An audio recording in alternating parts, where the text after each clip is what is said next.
This is Real News Media TV, coverage you can trust. Please like, share, subscribe, and hit the notification bell. Select all for daily news updates. Good afternoon, my Real News Media TV family. Welcome back to the channel for another news update for February 7, 2023. And in the news this afternoon, two groups argue over strike. Conflict between two associations representing taxi drivers was evident on Monday when one group pushed to have public transport operators go on strike over aspects of the new Road Traffic Act, while the other talked its members out of the action. After One Voice Taxi Association told its members on Sunday to go on strike, Jamaicans awoke on Monday anticipating difficulties getting to and from work, school, and other businesses.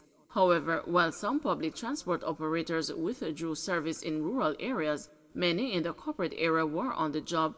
Hidden Transport Operators Sustainable Services President Ejita Newman's call for continued dialogue with the government. When the news spoke to taxi operators in Crossroads and Halfway Tree in St. Andrew Monday morning, some said they received no instructions from their association to withdraw service, and therefore it was business as usual for them. Others said they were in disagreement with many aspects of the new RTA. However, they had no choice but to keep on working to make their bosses and families happy. One taxi driver expressed dissatisfaction with what he described as a lack of unity among operators and owners, which left him with no choice but to continue running his route. "Nobody now unite. Me jump up this morning thinking say strike would have gone, but the man them said them a go to work," he said. Another driver said, "I am under a different association, so I am not on strike. That doesn't mean that we are not in line with what One Voice is doing. We still have to think about the kids while we wait on Mr. Newman to give us some more instructions." One driver was adamant that strikes do not benefit anyone. On Monday morning, Newman and One Voice Taxi Association spokesman Lorraine Finnegan engaged in a verbal joust during an interview on Nationwide 90 FM. In calling for public transport operators to continue working, Newman described Finnegan as a former member of TODS who did not stay with the organization long enough to know how things work. He is a breakaway. He was the spokesperson for TODS who learned a few things but broke away too fast. He should have sat in the seat a little bit more. Strike action is not going to solve the problem of the public transport sector. We need to sit down, look at the problems, and take them to the right source. "Mr. Finnegan, let us talk now, man. No bother with the strike business," Newman urged. However, Finnegan was adamant that Newman does not speak for One Voice Taxi Association. He added that he will be carrying through with the strike. Compensation review meeting is set with Finance Minister today. Jamaica Customs Agency employees who have been locked in a bitter battle with the government over salaries under the present compensation review are adamant ahead of a meeting today with Finance Minister Nigel Clark that they will not be pacified by any offer that places them at a financial disadvantage. "I don't think it's a negotiation that's going to happen. The minister has asked to meet with the entire staff of the agency and not just the management team and the unions to come to consensus. We believe this is a meeting to try and sell what has been put on the table by the technocrats from the Ministry of Finance," a well-placed customs source told the news on Monday. According to the source, who spoke on condition of anonymity, workers are in no mood to acquiesce to that. "Pretty much what we hope is that the meeting will give the minister an opportunity to rethink salaries that have been sent to us that will see most, if not all, staff members in a worse position than they are currently in. We have submitted a very detailed analysis of what we think is a fair package based on historical trends and how we are normally compensated as members of an executive agency versus the rest of the public sector," the source noted. The Minister of Finance, the news was told, has been bullish about the workers' request. The Ministry of Finance has been unwilling to budge on their position, and they have pointed out that they do not take into consideration things such as risk, which is a substantial part of a customs officer's daily engagement, the source pointed out, noting that customs has been very active on the security front. "In recent weeks, we have recovered over 80 firearms and billions of dollars worth of narcotics while at the same time facilitating trade and achieving the increased revenue targets set by the Ministry of Finance, the source pointed out. We think it's highly unfair for them to place the Commissioner of Customs at a level 14 while placing the Commissioner of Police at a level 16, given the fact that the Commissioner of Customs has responsibility for border protection, trade facilitation, and the collection of approximately 35 to 40% of the country's revenue. We all are pegged to the Commissioner, so if she is placed at a lower level, then the salaries of all staff members naturally decrease, the individual said. In the meantime, the source said there are no guarantees as to how the staff, which has already rejected the package on the table, will react to the minister's intervention. We hope that good sense prevails because any industrial action by customs will have a damaging effect on the economy.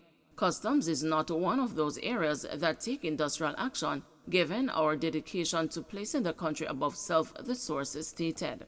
The minister is also supposed to be meeting with Tax Administration Jamaica employees who have been locked in an equally acrimonious wage negotiation, the news has learned. Intra-family crime on the rise in Hanover, says Chang. Minister of National Security Dr. Harris Chang has argued that intra-family crime could be on the rise in Hanover, while lamenting the killing of 9-year-old Nikita Noel in the parish last Wednesday. This is a major tragedy for someone to be brutal in the rape and the strangling of a 9-year-old child. It is a crime that is difficult to comprehend, said Dr. Chang during a visit to the family of young Noel last Sunday. Nikita, commonly called Joanna, is believed to have been raped before she was said to be strangled a short distance from her house. Dr. Chang said while there are initiatives in place and his ministry is doing all it can to interact with the troubled individuals, what happened to Nikita is beyond the extreme. While we have some content that will help, this is extreme. We still fully don't understand what could call for this kind of criminality, stated Dr. Chang.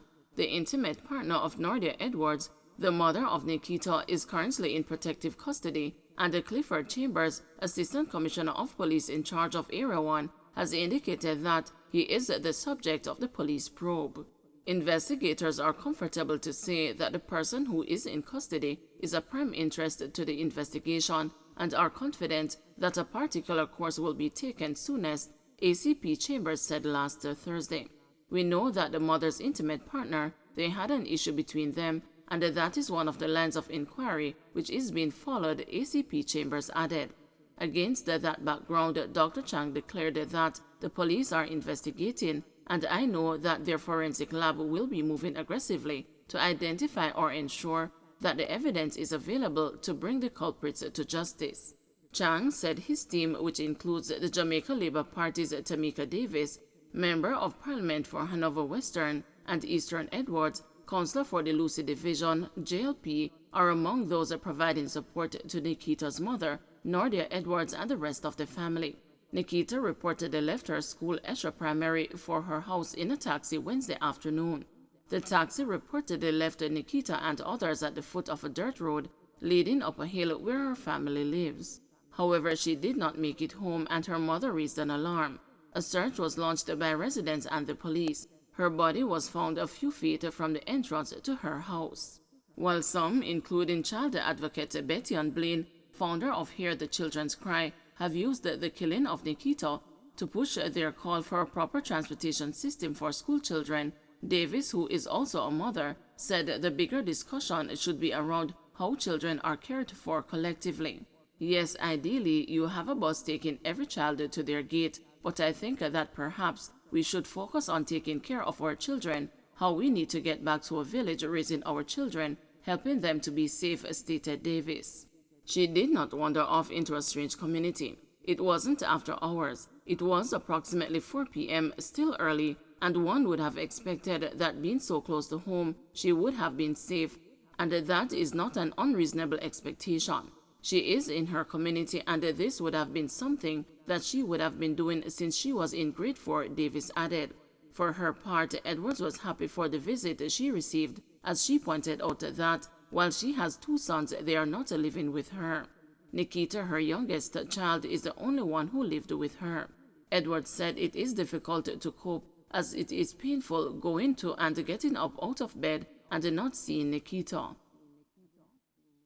Don't forget to like, share, subscribe, and hit the notification bell. Select all for daily news updates.